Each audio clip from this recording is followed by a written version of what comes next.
Senator Mary-Louise O'Donnell. Thank you very much.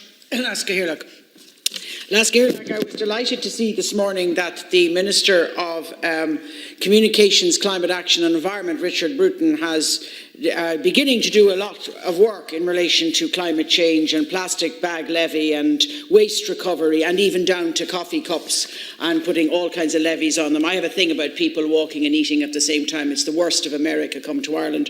But anyway, he has put a levy on all of these. But I would like to raise a point here. I think there's a certain fantasy about many of the things that he's been announcing. One of the greatest fantasies is in an announcement he made on Friday, the 25th of October, in Climate Action Youth Town Hall in Mount Temple Comprehensive Clontarf. He said, "The Climate Action Plan sets out an ambitious plan for 2030.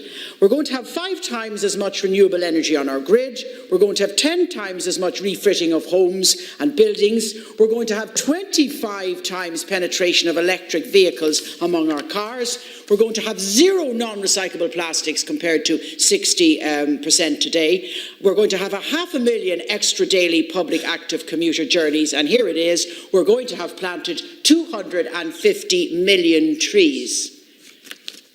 Now, in 10 years, we are going to plant 250 million trees. So that means that we're going to plant 25 million trees a year.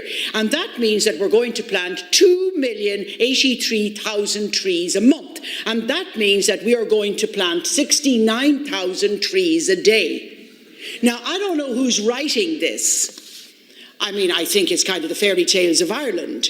But you have to be terribly careful of these kind of things that are glossed over and are given to ministers to say, and they say them with all the greatest faith in the world, because nobody has even asked if we are going to plant 69,000 trees a day, where are they going to be? Are we going to recreate Sweden or parts of Canada? How big are these trees? The expanse between one tree and another is quite huge if it's got an arm length. Are there going to be poles? I mean, it's absolutely ridiculous. So I would like the Minister, while I agree with much of what he has said, you cannot be writing the fairy tales of Ireland or not checking what's been written here. And I've checked it 3 times. I think it started off as 400 and something, and it's down to 250. But at 250, lads, we are going to be walking on the top of trees from here to Galway.